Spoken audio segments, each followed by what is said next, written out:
Hey, Patrick. Hey, Michael J. So we had not one but two different Pro Tours last weekend. Both Pioneer. Players Tours. Players Tours it is.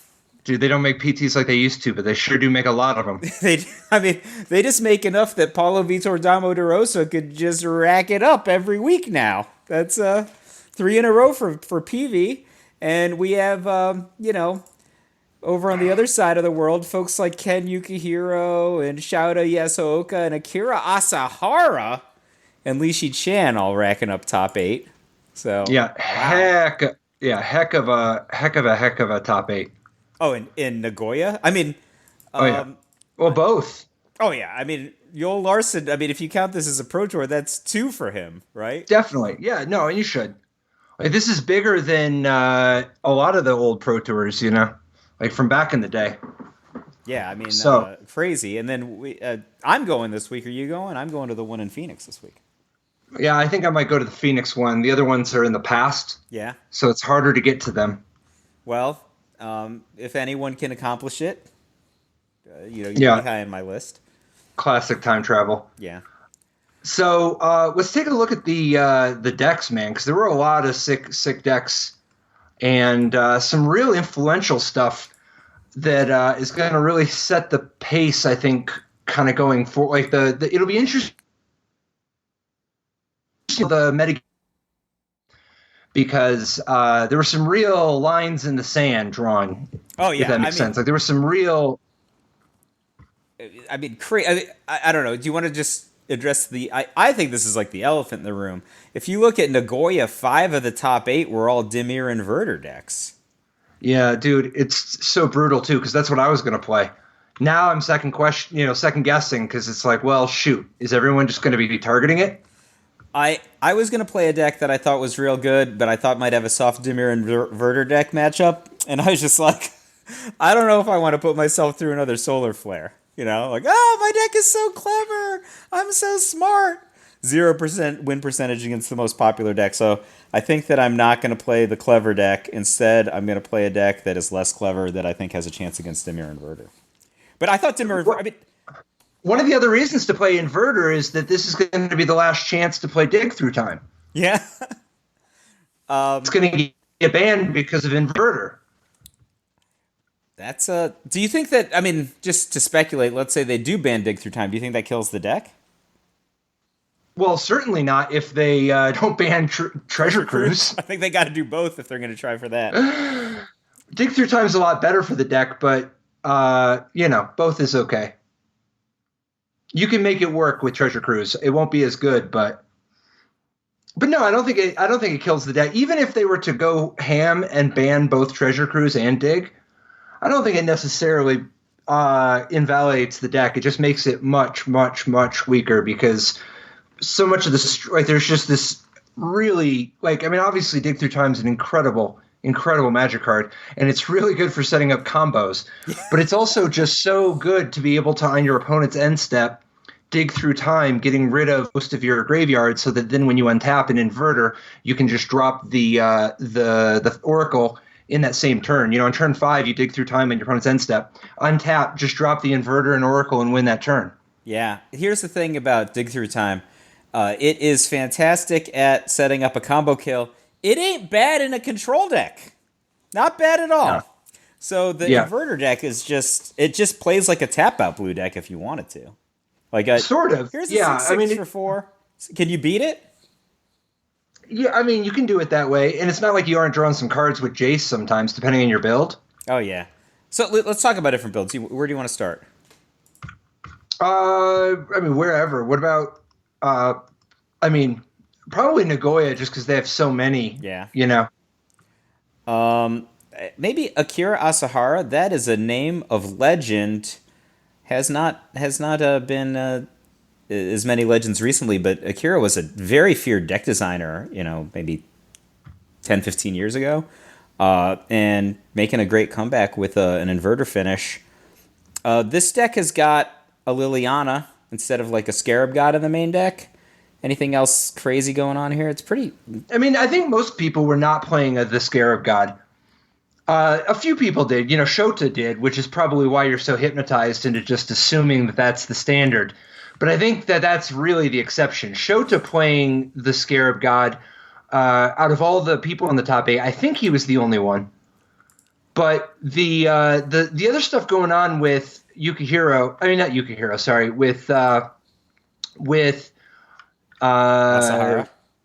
let me see. Yeah, so with Akira's list, the Liliana as an additional threat, it's interesting, but there's also 3 Tyrant Scorns where the Thought Erasure or the Drown in the Lock. You notice Akira's not playing any copies of Drown in the Lock. Oh wow, that is different. So Tyrant Scorn, it gives it's a smother type effect, right? And you can bounce your own Thassa's Oracle. I think that's pretty cool, right? If you just want to play it to be an Omen Speaker on turn 2. You can also bounce your Inverter when you're on the beatdown backup plan. Oh yeah. You can bounce the Inverter to give you another 4 or 5 turns of living. Well, living with a juiced library, actually, that's the thing. Yeah. Oh yeah. Yeah, and instead of having the Scarab God in the main deck, we see a sideboard with the Scarab God plus 1 copy of Kalidas and 2 Ashiok Nightmare Weavers. I think Ashiok's so good right now. This Ashiok. There are many Ashioks, and I think we have to bear the distinction because you referenced Shouty Asaoka. Shouta played Ashiok Nightmare Muse in his main deck, and only 2 copies of Thassa's Oracle. So I think that those are some out there choices beyond playing the Scarab God in the main. Definitely. I mean, Languish, man, that's a different kind of metagame call. But Shota's trying to actually play a little bit more real of a control game. I cannot co-sign only 3 dig through times though. I mean, but they go so well with his 2 Thassa's Oracles. Yeah, I just don't think he means it as much as, at the very least, as much as I would mean it. What do you think of the use of Omen of the Sea? Ken Yukihiro, no, not Ken. Jeez, I keep thinking. Yuta played 2 copies of Omen of the Sea. It's like a blue preordain. Yeah, I love Omen of the Sea in this archetype, and there's a really important reason for it. So, Thassa's Oracle has 3 toughness, right? So, you will often be in a situation where you have exactly 1 card in your library, your graveyard, right, for the flip, because you had a dig through time, for example, right?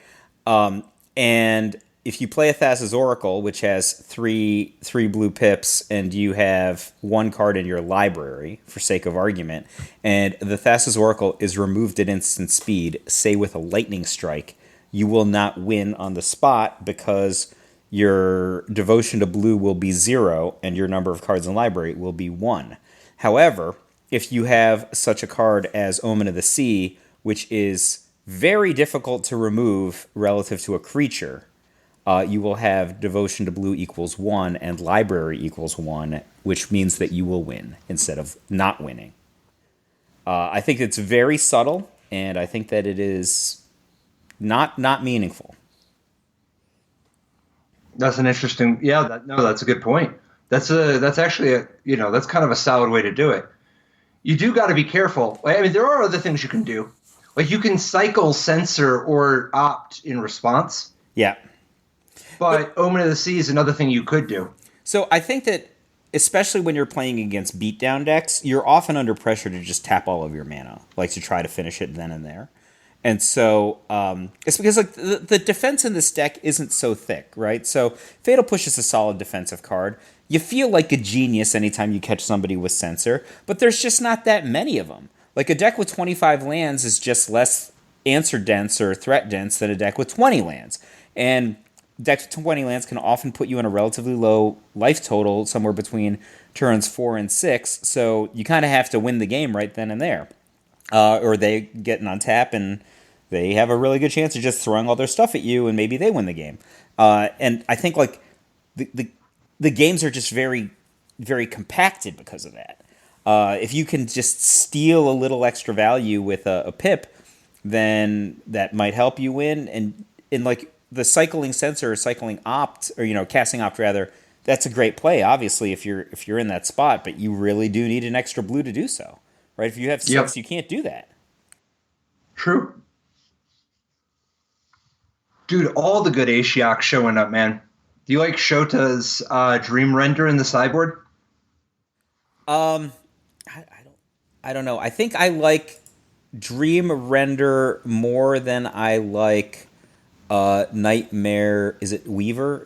Weaver is the original 3? Oh my god, dude, I'm into Nightmare Weaver. Yeah. Yeah. You don't like it? It's not that I don't like it. I think all the Ashioks have got some value. But, like, Dream Render is very punishing for some people, right? So Dream Render has spells and abilities your opponents control can't cause that controller to search their library. I mean, that messes people up who are trying to dig for lands, people who are... How are they digging for lands again? All the ways to dig for lands, with some like what? spells. Like what? Not in these top 8s, but, some previous top 8s. Exactly. No, it's not, dude, it's not like that. You don't think there's going to be some Nissa action? You don't think there's going to be I'm not saying that. Action? I'm not saying that. I'm just saying you only got 15 slots. I guess that's just a one-card plan, man. I guess the Titan has taken the spot of where previously was like a little Nissus Force searching action. But I do like that card. I don't know. So talk to me about why you like the original 3 more than the 2019 3. I mean, it depends on what you're up against, but Ashiok Nightmare Weaver is just that's part of the backup plan. You can just stick Ashiok against people who are trying to fight your combos and stuff and ride it to victory. It synergizes with your control plan, but it also synergizes with the combo. I mean, you can be sitting there forcing them to try to react to Ashiok, because if they don't, you're completely going to run away with it. First of all, you could potentially just get value from using Ashiok's -X ability, right? But second of all, building towards that ultimate, that's another way to win the game, dude. Yeah, I think in the mirror match, if you can hit the -X, you might just combo kill them, right? That's pretty sweet. You can, but you can also -10 and get rid of their hand and, be free and clear. Like, it's just like a one-card plan. It does everything you need. It's part of the backup plan, It's like the Scarab God on a different axis. Yep. And I think just notably, these decks, despite having access to black, are not playing a lot of Heroes Downfalls or Murderous Riders. They're playing, Fatal Pushes and Tyrant Scorns and stuff like that. So Planeswalkers are a little bit more durable in the mirror match than they might be against some other black capable decks. Yeah. Plus, I mean, Ashiok I think is going to be good for you in some other matchups too. Like, it's just such a good plan against somebody who's trying to play a lot of interaction. It's also just... as long as it's not the tempo-based stuff. Like, if you have 4 mana and your opponent does something, you can easily just go, like, Ashiok plus Mystical Dispute or something, and it'll resolve. Which is outstanding against blue-white, right? Like, I guess blue-white has some enchantments that they might be able to interact with, but it's very tough for them to deal with the Resolved Planeswalker, I think. Oh, yeah. And that one kind of... it gets down to business pretty quickly. It's a very, very different style of Ashiok deck. But, I mean, dude, what do you think of Shintaro Ishimura's Blue Devotion deck splashing the Inverter combo? So, that is inspired, I think is the right word to use. So, like, this deck is crazy. It's basically just like a blue beatdownish deck with a couple of Wizard's Retorts and 4 Leyline of Anticipation. So... and no 1-drops. We saw a deck like this before that was mono blue, but just, hey, how about splashing a ton of sweet black lands? There's 4 Drowned Catacomb, 4 Fetid Pools, 2 Temple of Deceit, and 4 Watery Grave. I mean, splashing for only a main deck double black has to win the game by itself. Luckily, it does. Yeah, I mean, it's 14 black sources, so it's not like that's like. Besides, you can like set it up, man. Thassa's Oracle to fix your black mana. Sure. And I actually once won a PTQ with a mono black beatdown deck that only had 14 swamps. So like, it's not unheard of. I think like Sadly, both Brazen Borrower Yeah. and Harbinger of the Tides can only hit opponent stuff. oh that would be cool. I actually really like this deck. I think that I mean I don't know if it's better, but I love that its plan A is so proactive. I'm into being proactive in Pioneer, and the thing is like you actually have the same defensive game plan with just like tapping out for Inverter as a 6/6. I think the disadvantage is you don't have any stuff in your graveyard because your stuff is all creatures instead of your stuff being all spells. But I think the fact that you can play Inverter as an instant, right, if you have Leyline of Anticipation, is pretty cool. Definitely. Also, you got to get around the fact that so you're not having any sensors. You've got 2 Wizard's Retorts, and that's it. That's like there's no Thought Seizes in this deck, let alone Thought Erasure. Your ability to interact with anybody who's trying to combo is going to be largely based around Brazen Borrower, Harbinger of the Tides, Merfolk Trickster. You're a little limited in your interaction, but you've got this really interesting other dimension of the ability to use these 4 Nykthoses to make some mega powerful Gatwicks. Yeah, so this deck is, I think, if you could just dictate the order in which you draw your lands and spells, this deck has a lot of really interesting lines. I think that the 27 land Nykthos aspect of this deck is potentially a disadvantage. Like if Nykthos is one of your early lands, it can often be difficult to cast things, right? Like Nah, not in this deck. Dude, blue you have 27. I know, but you have 23 land that make blue. What more do you want? This deck has more blue mana than red decks have red mana. Well, yeah, but it also has really, really deep blue requirements. And I understand that most of these lands just make blue. I'm saying if you're stuck with a Nykthos in your first 3 lands, you can't even cast a Gatwick. I know you're saying that. I'm just saying that let's imagine that you just took all the Nykthoses out.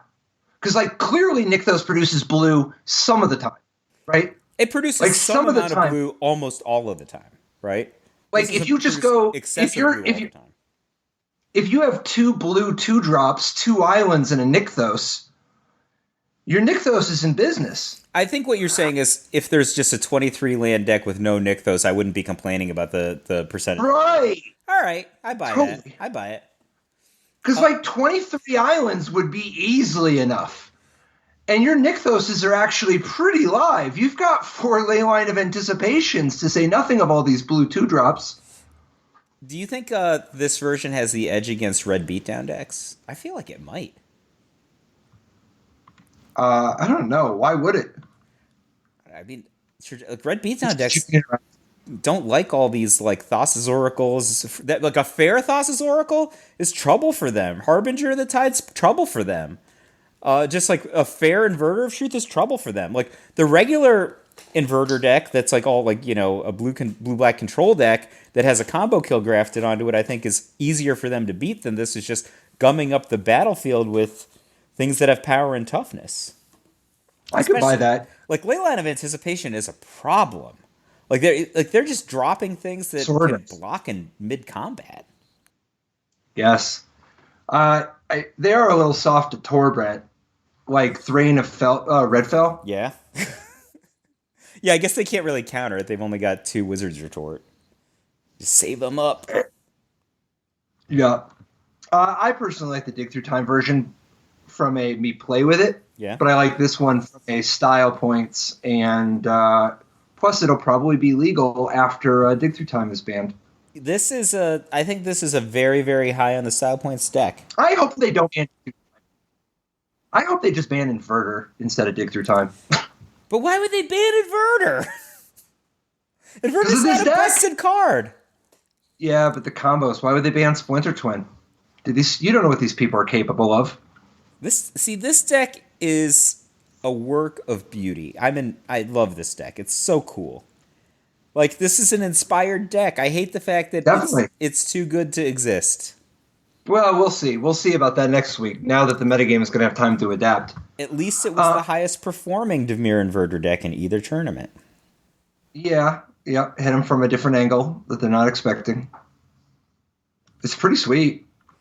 There's a little bit different in terms of the actual blue devotion instead of blue devotion. What do you think of this this white deck? I guess it's an Orzo deck technically, but Ken Yukihiro's SRAM Senior Edificer deck. Wow, this deck is crazy. Oh yeah, with Alseed of Life's Bounty, Hateful Eidolon, Ephemia the Cacophony, Favored Hoplite, Karamitra's Blessing, All That Glitters, Cartouche of Solidarity, Ethereal Armor, Griff's Boon, Sentinel Eyes. So much technology. This is just like, I mean, I hate to put it this way. This is like a Theros Beyond Death draft deck. Like, these are the cards you draft, right? Like, Sentinel's yeah, Eyes. but I don't know. They're giving you Ethereal Armor and SRAM. Yeah, well, not But all yeah, the time, sure. Yeah, you get to add 2 cards to your draft deck. Yeah, I mean, like, this deck is, it's weird because, like, you think of SRAM as a combo card. It's just like kind of a sick value card in this deck. Yeah, I mean, you're not going in, but you're going pretty big. It's functioning kind of like Innkeeper. Yeah. So this deck has like the feel, you know, where you're destroying some extra cards. Yeah, like it's like a Bant hexproof deck from back in the day, except not Bant and not hexproof. Just kind of like a Boggles deck that's not hexproof. Yeah, instead of your cards being hexproof, you try to protect them in a few different ways. You know, it's kind of like the blue Curious Obsession decks. It's not that they made a hexproof flying threat or whatever. They just had a bunch of cheap ways to protect their threat. And in this case, Alseed of Life's Bounty can protect your threat. The Karamitra's Blessing can protect your threat. Blessing is so cool. It's like a 1-mana negate that sometimes punches you in the face. And then Hateful Eidolon and SRAM can allow you to just power through. And then Sentinel Eyes, obviously, and Griff's Boon are both like a certain amount of inevitability with regards to like you end up with so many enchantments that are just going to come back. There's a lot more grind here instead, lots of little battles instead of all in on one big battle. Yeah, I feel like if you just have any creature at all, the fact that you've got Griff's Boon and or Sentinel's Eyes for the long game just means that your little guy isn't that little, right? As the cards drag down. How important do you think the lifelink aspect of this deck is? Because I mean, obviously Ken really must have cared about it to add double 1-drop lifelink guys. Well, I think Alseed of Life's Bounty is just a really strong card to start with. And then I think Hateful Eidolon is really strong in context. It's a synergy card. That it has lifelink it's nice, but that's not why. If it was Death Touch instead, probably still play it. Just all that card draw is so valuable. But lifelink is the skill you want for being able to race. When you start stacking All That Glitters and Ethereal Armor.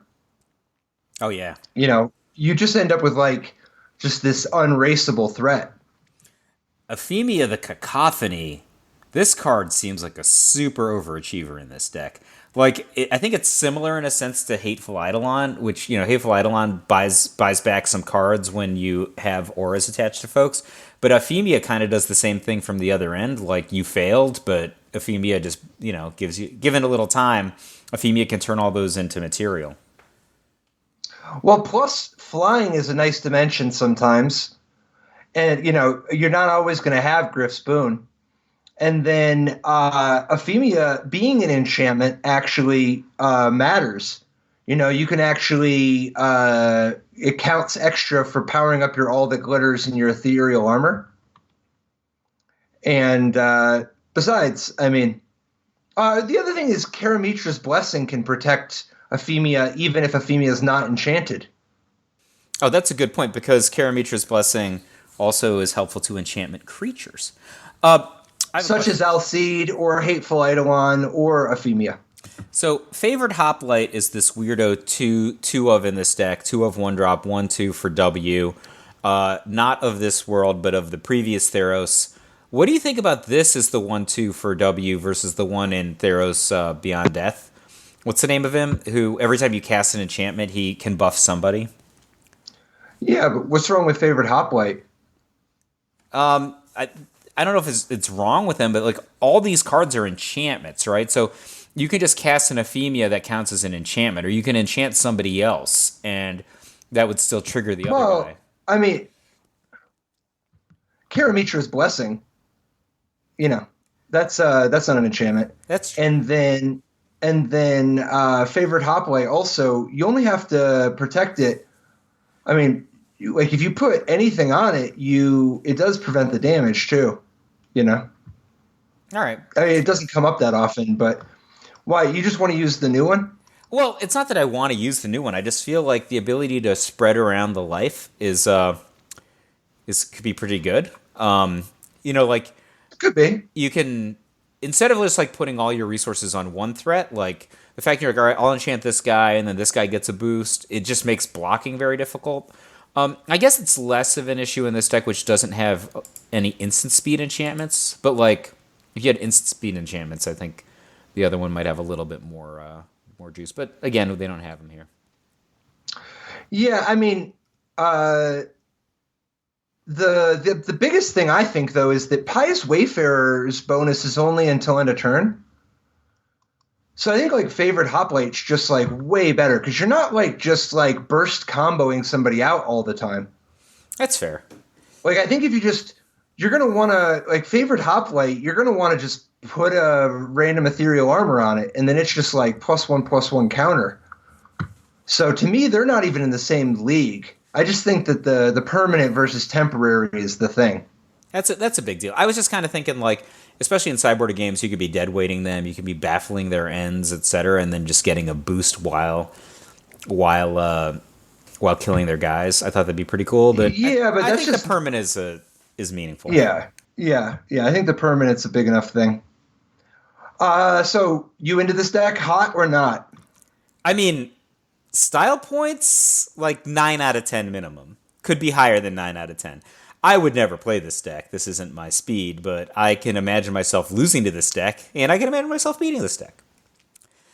This is like I think this deck will benefit a lot from the London Mulligan because in times past, I think like you could get this situation where you didn't draw enough creatures, you just drew a ton of enchantments or whatever, and they just kill one creature, and then your just hand doesn't do anything. I think Yeah. with a London Mulligan, you're far less likely to have that happen to you. Although like 17 dudes, 23 pump spells, you could if you're up against somebody who has like 20 removal spells, like you could be in trouble. That's all. So, how do you think it compares? Like, this is mostly a white deck. I mean, Ephemia and Hateful Eidolon are obviously black, but how do you think this compares to the mono black deck, which has survived the loss of Smuggler's Copter? Like Zhang playing mono black over in Brussels was packing, to pick up the slack from the lack of Smuggler's Copters, was playing Spawn of Mayhem and a couple Grasp of Darkness. So, my understanding is that Spawn of Mayhem is a super overachiever in this archetype. Obviously, you can spectacle it out a turn early, and its ability to deal non-combat damage, I think, is important for a deck that this is more or less the only way to deal non-combat damage, right?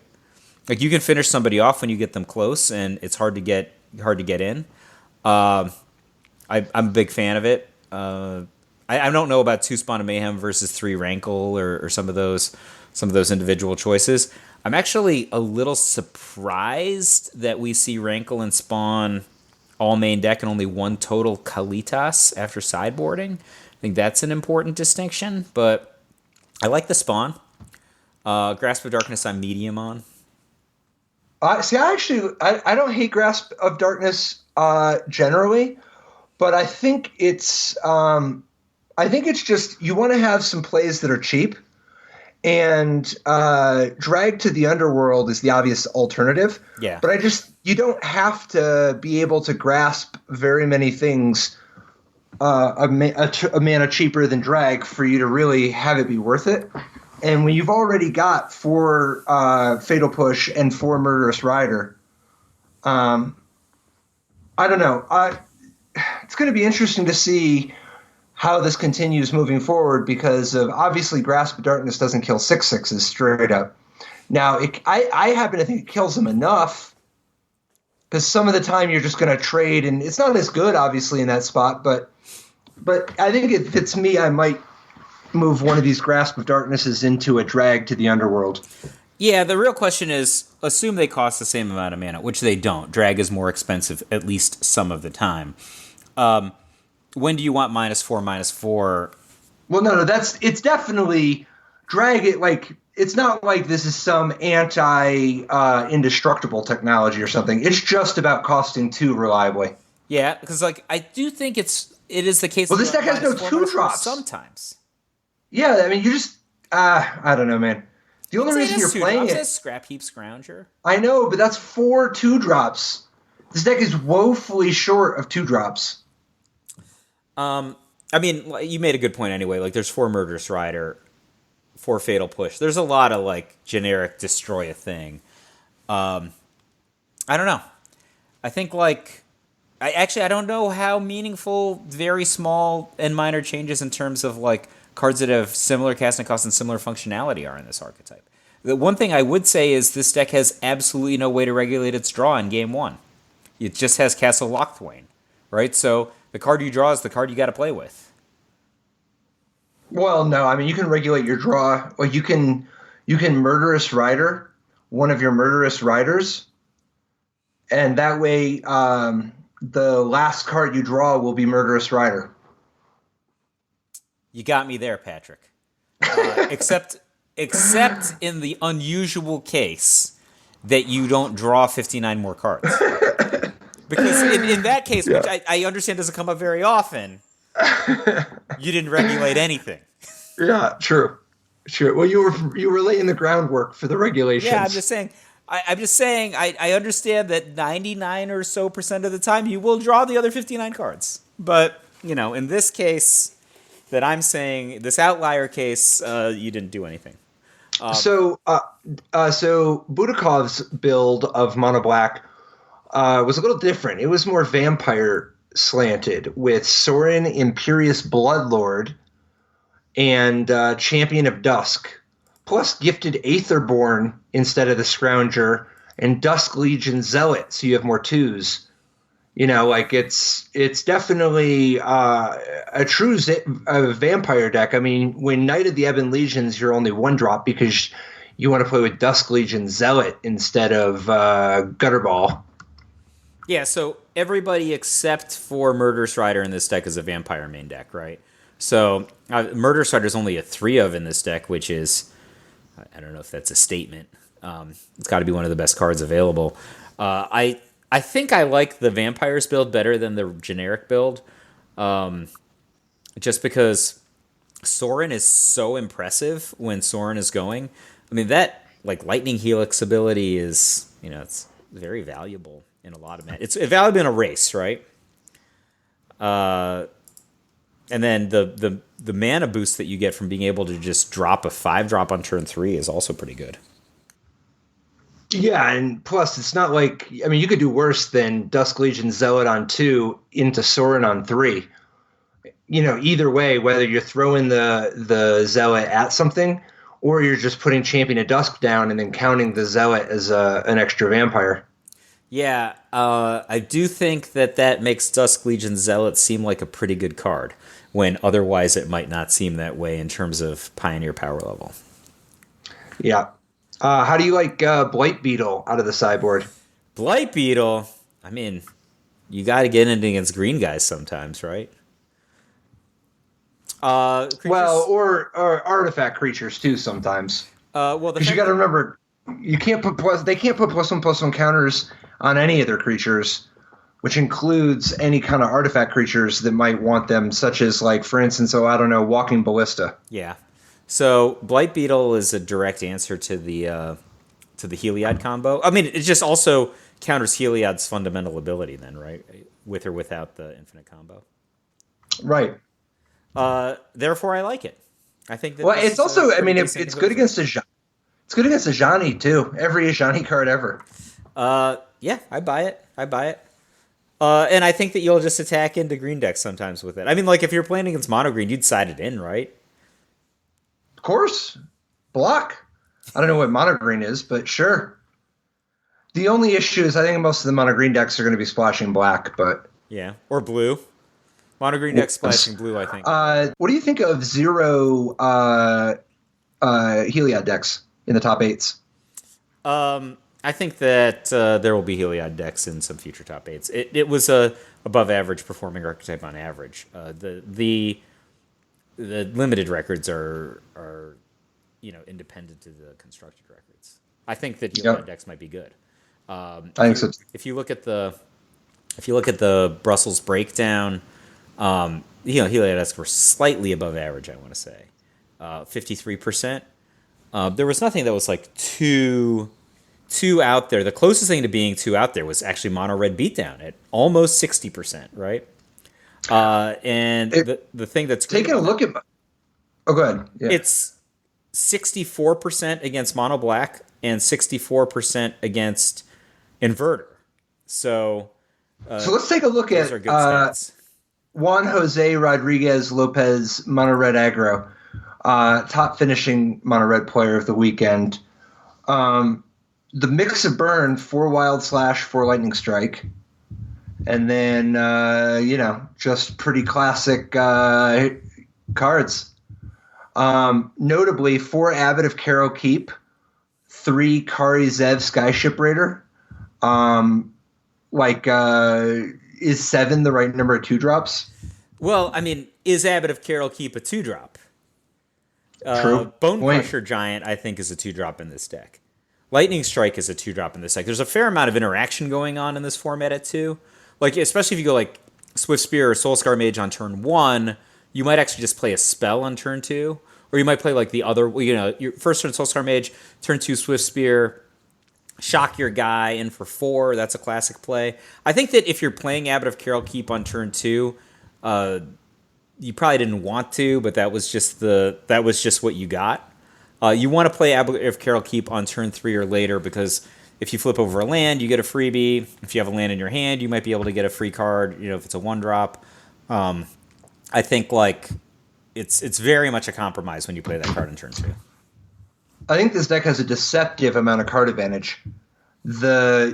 So Ashandra, 4 Abbot of Carol Keep, 4 Bone Crusher Giant, 4 Goblin Chain Whirler. That's actually like a fair bit right there, I did want to note though. Oh, good. I mean, are you surprised that its win percentage against Mono Black? I am. I mean, I don't know if this is the default red deck. I think it'll be a popular red deck because it has the pedigree of being the only red deck in the top 8 of 2 players tours. But Mono Red almost 2/3 win percentage against Mono Black. I'm a little surprised by. I mean, Mono Black has been very robust against Mono Red. And Goblin Chain Whirler. Goblin Chain Whirler is pretty good. Against all the 2-1s, yeah, for sure. And just a good magic card, Yeah, I think I personally would play with a little bit more Kalidas in my sideboard of Mono Black, just out of respect for this archetype. What do you think about like the lower to the ground Mono Red decks? Like not Torbrand, not Chain Whirler, more burn spells, tighter. I don't like them. I don't like them against the Inverter deck. Maybe it's fine, but really? I think it could be like Torbrand and Chain Whirler against the Inverter deck. Like like the Eidolon of the Great Revel, man. Maybe I misunderstood what you said. You don't like the lower to the ground against the Inverter deck, or you don't like the Chain Whirler and Torbrand aspect? Well, I don't know. How low to the ground are you talking, man? Because you certainly don't want to be low to the ground against Heliod or the mirror match. I think it. I think that Heliod is very bad for most of the mono red decks, regardless of which build. I mean, like Torbrand is more powerful, but if you don't have a Soulscar Mage, you're not going to get through anyway. That's the thing. This deck doesn't have that much removal. I think like you actually want the lower the round versions that have like more shocks slash slash type cards can interact a little bit better. I think against the combo aspect of Heliod. But you're right. You know, they're much worse in some situations. So the part of the reason I think that the metagame turned out a fair bit differently in Brussels is the local greater popularity of spirits. You know, like Rizzy played a Bant spirits deck, obviously built around Collected Company, but with just the Nebelgulst Herald to me is that's the interesting one. You know, because like Imperial Eagle, the Wanderer, Selfless Spirit, Rattlechain, Spectral Sailor, Spellqueller, Supreme Phantom. I get it all, right? What do you think of the Herald, man? So the Herald on his face is not an overwhelmingly exciting card. So it's 3 mana for a 2/1. It has flash, fair enough, but it's not like overwhelming on its casting cost to power to toughness ratio. Like it's a full mana more than stuff like Rattlechains and Selfless Spirit. However, if you're flashing this down or you're flipping it with Collected Company, I think like you're in a sweet racing position. So if you're against other creatures, I think it has a lot of extra text. I can see that. But I mean, like, it's pretty telling that Illuminati also played basically the same main deck. So, but I mean, is playing like a lot of these cards, like Rattlechains, Herald, to some degree, like Spectral Sailor, are you asking for it against Chain Whirler decks? Is that That's what I wanted to ask you about. That's exactly where my head went to. I would not want to play these decks in a world of Chain Whirlers. Yeah, so that's really the question. I think like if you think that mono red is going to be one of the popular decks, even if it's the faster mono red, not like the mid range mono red like we looked at a second ago, I don't know that Spirits is where I'd want to be. I think it's a real tough road to hoe with Spirits. However, if you're here's the thing about Spirits: if you get like the tempo draw and you just have multiple copies of Spell Queller, you can just beat anybody. That's the thing. You're just like 1-drop, 2-drop Spell Queller, they're dead. So. I mean, yeah. I mean, Spell Queller seems phenomenal in this format, but this deck does have a lot of ways to really annoy people trying to use removal. Oh, absolutely. I mean, how terrible is the Chains? Like that guy is horrible. Dude, and the Wanderer? They're all just sitting in play, disrupting your fun. 24 land, 4 Collected Company, 4 Eagle, 4 Herald, 4 Queller. I can see this deck being frustrated itself sometimes. That's the thing. 24 land is like the devil's bargain land. I don't know, man. It's fine. You just activate the Sailor to fix your man. I think like the problem with 24 land is just stuck on 2 sometimes. Polo has a 28 land deck, plus 3 Gilded Goose, and 4 Sylvan Caryatid. Plus, honestly, dude, Polo fixes mana with Bring to Light. Who cares? Let's do it. Bring to Light. Go find go find Uro if you need to. It's not really a good way to do it though. Mostly. It just doesn't matter, right? So he has like 30 plus mana sources, but sometimes Niv Mizzet Reborn just draws 5 cards. So no biggie. Yeah, I mean, this deck is definitely relying on the strength of Bring to Light and Niv Mizzet Reborn. You know, it's got a ton of mana and some awkward cards, but it's really, really, really benefiting from how much Niv Mizzet Reborn and each Bring to Light that can find Niv Mizzet is effectively, you know, you're just getting a 6/6 flyer that's going to draw like 3 cards with selection. And those cards are going to keep it going because you get, you know, Teferi could bounce your Niv Mizzet or Bring to Light could find another Niv Mizzet. And the other thing is you mentioned already Uro. Like if you have access to any Uro is just also a great dump for mana. A great way to, if you've got too many lands, a great way to put them into play. I think like the fact that there's so much mana in this deck is largely counterbalanced by those details. The one thing I would ask, especially in a deck that chooses Solar Blaze as its main deck sweeper, what do you Well, think? no, Hour of Devastation is the big one. The only reason there's a Solar Blaze is you want to have a second one, Yeah. and it's kind of nice to be able to go get it with Niv Mizzet. Well, it's nice that it doesn't kill your Goose or your Sylvan Caryatid, right? Especially if you hardcast it. Yeah. Um, Yeah, so you have a way to tutor up a sweeper that doesn't kill your own mana. so the thing I was asking though, especially in a deck that has that choice, is 0 copies of Siege Rhino anywhere. No Siege Rhino in the main, no Siege Rhino in the sideboard. That's fine. What do you need Siege Rhino for? I having tested against this deck, I've always been impressed by Siege Rhino. But then again, I often play monocolor beatdown decks, so Siege Rhino kicks my butt. What do you think of like a Questing Beast as the 4, in the deck with no Siege Rhino? Man. I don't know. I got to imagine. I mean, man. Um, I yeah. Maybe it's just good enough. Like it's just hits hard enough. But I mean, that one it only definitely does has me straight. one more point of damage than Siege Rhino, right? I mean, on the first swing. I mean, obviously there's pros and cons. It has actual death touch. It has actual vigilance, but I mean, the Rhino gains 3 life. That's part of his feature set.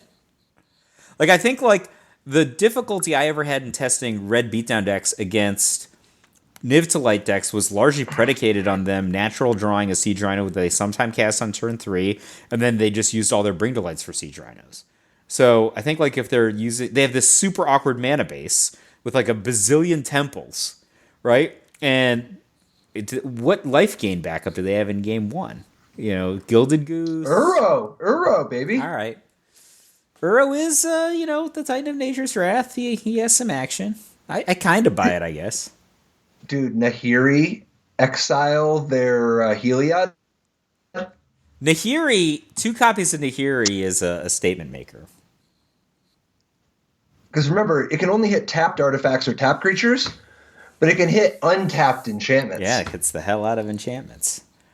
What do you think about an Anguished Unmaking and a Slaughter Games and 2 Nahiris and 4 Teferis? Because Teferis can bounce various, ballista type stuff if you had. I mean, that's a sucky way to do it, but you Yeah, can I don't do know. it. Those are all good cards.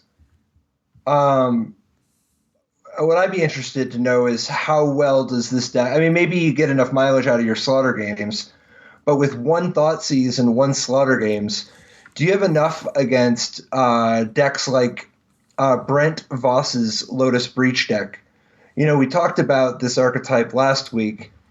The Lotus Field, and then you untap it a lot with Hidden Strings and pour over the pages. He's actually using Sylvan Scrying to find Lotus Field even more reliably, and Thespian Stage to copy the Lotus Field.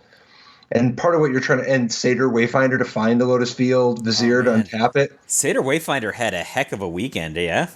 It was in Yeah. this deck, it was in the winning deck in Brussels, and what deck was it in Nagoya? It was in another deck there too, right? The Sultai deck, right? Yeah. I mean, No, that's in Brussels. Yeah. but I mean, regardless, Satyr Wayfinder was on point this weekend. Yeah, I think this is a really good way to do the Lotus Breach deck. I think this deck probably has an overwhelming matchup in game 1 against monocolor beatdown decks, and probably had a lot of trouble in sideboarded games. But it's very tough to win game 1, I think. I mean, 3 copies of Thought Distortion is no joke, right? Right. So Thought Distortion is, I mean, it's an expensive way to do it, right? Oh, you're talking about mono. Sorry, I was still thinking about Paulo's Oh. Bring to Light deck. Yeah, I mean, I was just thinking Yeah. like a mono red deck has to contend with Arboreal Grazer, which is a legit blocker on turn 1, and Fae of Wishes, which is a super legit blocker on turn 2, and Satyr Wayfinder, who is annoying as anything. And if they line those cards up, they're just going to combo you out. But Thought Distortion, to your point, this card is 4 BB for it's 6 mana, but on the other hand can't be countered. And then target opponent reveals their hand, exile all non-creature, non-land cards from that player's hand and graveyard. Like against a mid-range deck. I was thinking like really you want it against like Inverter, any kind of deck like that, you know?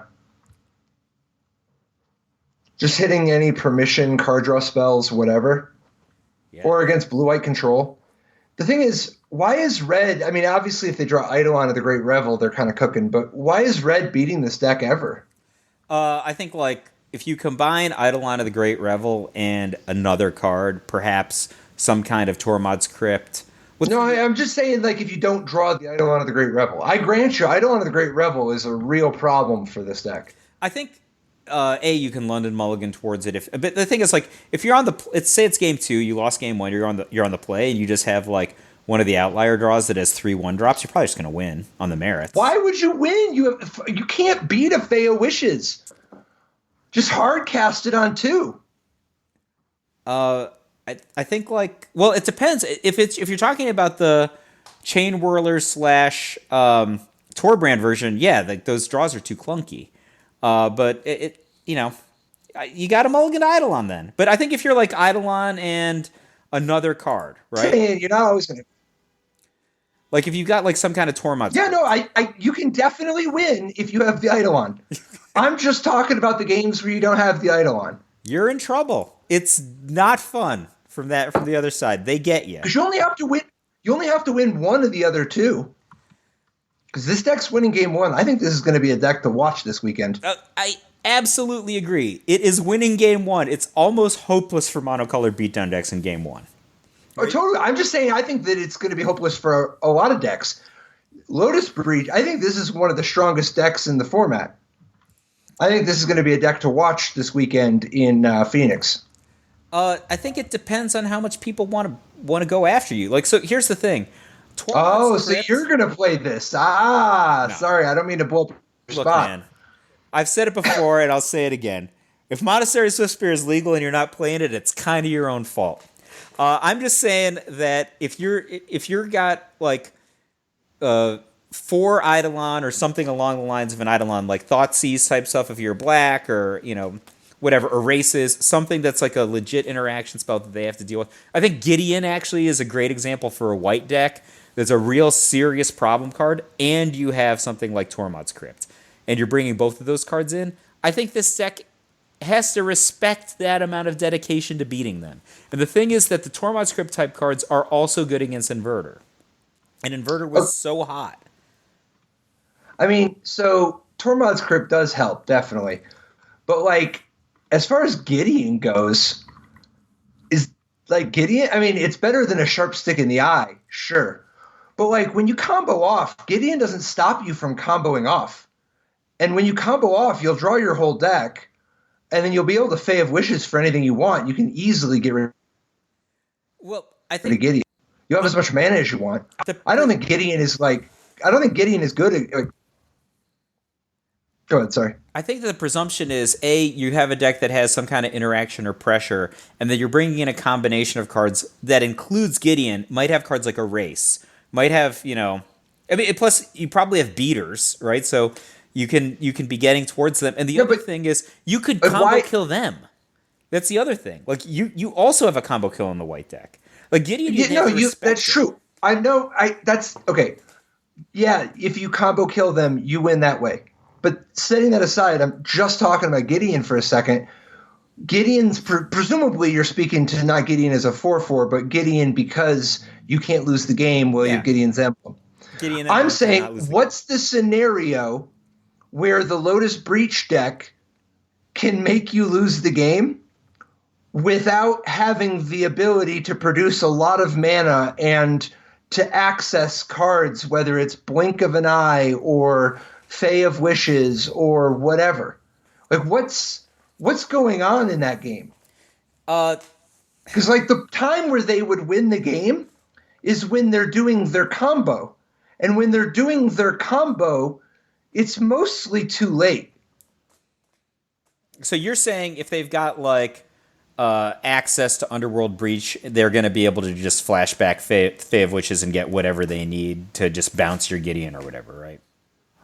Or something, because I'm saying that for Gideon's emblem to do something, there has to be the implication that it's replacing them winning the game, right? Like that replacement ability has to replace them winning the game or threaten to do so.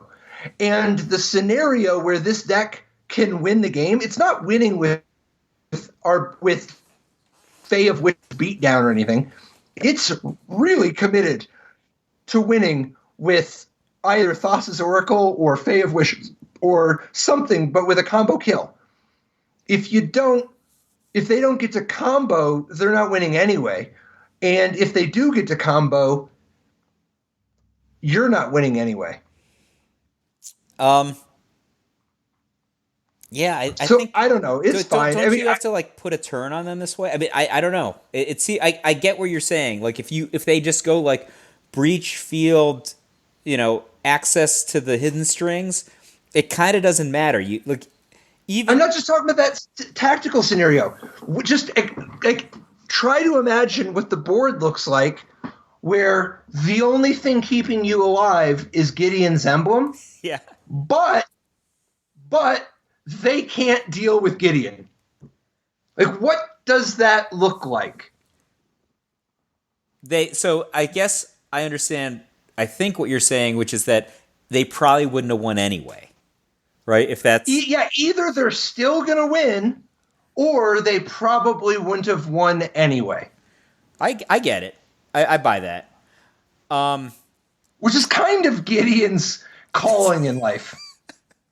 You know what I mean? I feel bad for Gideon now that you say that. He's the hero. He's the hero of the story. Yeah, I think this deck is an archetype to beat. I think that the Fae of Wishes addition here is pretty sweet, especially if people are trying to go after you with some kind of Tormod script, right? Like the play is to remove their graveyard when Thassa's Oracle is in it. How do you like this deck compared to, or I guess Paulo's deck compared to something like Yoel Larson's Sultai Delirium deck? All right, the champ. We got to talk about this deck. The weirdest deck. Two-time champion. The weirdest deck and the bestest deck, at least in Brussels. So this deck, only 23 land, but Dude, good. 4 Satyr Wayfinder, 2 Courser Crufix. Like, it's super mid-rangey with like a tireless tracker. What is it? I guess Uro holds it all together. Is that the Satyr Wayfinder holds it all together. Like, Satyr Wayfinder does everything in this deck, including binning Uro, right? Yeah, Satyr Wayfinder is the MVP here. But yeah, you're kind of so there's a lot of card advantage, a lot of value. Value from the Courser, value from Jace, value from Murderous Rider, value from Satyr Wayfinder, Uro, Tracker, all that. You've got Nissa, who shakes the world, and Liliana. You can actually play like a pretty incredible grinding game in spots like that, and then you're really just relying on Thoughtseize to try to interact until after side, like play the right kinds of interaction. This deck is like lots of individually powerful cards, and I guess the 3 Traverse and 2 Grizzly Salvage help you find the right one at the right time. Traverse has to be reliable in this deck because there's so many one-ofs. Right, but there's with the 4 Satyr Wayfinder and 2 Grizzly Salvage, you got some pretty good ways to, and it's not like Liliana's the worst for that kind of thing, or Fabled Passage, or Jace Vryn's Prodigy. The part that I think is kind of an interesting and important dimension here is that if you play against a red deck and you just go turn 2 Satyr Wayfinder, turn 3 Uro, excuse me? Yeah. That's problems. That's devastating. Or Grizzly Salvage? That's to say nothing of Jace Vryn's Prodigy, if Jace can live, So I love this deck. Yeah. Is this your new weapon of choice now that you're mentally off of Inverter? This is the Well, no, this is the thing. Instead of like tuning the combo deck that I inevitably play, this is the deck I'm going to spend my time and energy thinking about and would really enjoy playing before I switch over soullessly to like a Breach or Inverter deck. Fair enough. Fair enough. Although I don't know, dude. I might really play it. This style, dude, I want to play Sultai, man. So because I would love to play Uro personally. Uro is a sweet card. Oh yeah, I think the card's just so good right now. Yeah, I mean, like 6/6 for 4, gain 3 life is, I mean, poor red deck. But you can just play Uro for 3 when you go turn 2 Wayfinder or turn 2 Grizzly Salvage, and you're still just cooking with gas. Oh yeah, I mean, just Wayfinder into Uro 2 into 3 is super annoying for beatdown decks. Like, it's not that they can't get through that. It's just like that's just like 2 turns that they lost. But there's also, if you gild a goose, man, the goose is loose. I don't know, dude. This deck looks awesome to me. I don't know about Sultai Charm. Maybe there's not that many Sultai charms. And they're not that prominent. Yeah, I don't know. Sultai Charm looks a little inefficient to me. But it's good to have a variety of interaction, I guess. I'm just surprised there isn't a little if it's me, I'm a sucker. Maybe I play Kalidas. I don't know. I mean, I couldn't help but notice this deck has 23 land, and you're not commenting on it, despite it being, Uro fighting side by side with Murderous Rider and Liliana. 100 colors. Yeah, because I believe in this deck. Here's a real question. Is this deck so good against mono red that he just needs nothing? There's just not a legitimate sideboard card for mono red at all. Well, that's because they're all in the main deck. Yeah. Yeah, I mean, like, you've got good anti-mono red cards at every spot on the curve. Yeah. Fatal Push, Abrupt Decay, Satyr Wayfinder, Uro himself. I mean, just play the Murderous Rider. Don't use the Swift End. Like Ishkana Graph Widow. Dude. So, I don't know. This deck excites me. I still every combo deck just seems so good because all the interaction in this format seems so bad. Well, do you think there was another deck though, right? Was there? Not in the top 8s, but yeah, I guess I can't. I kind of want to play Spell Queller though, but I don't want to play the Spirit deck. So here's my thought. Do you think that mono red, which was the best deck by win percentage in Brussels, do you think... You keep saying that. You're just rationalizing because you want to play mono red. I didn't want to play mono red. I wanted to play mono white. Red.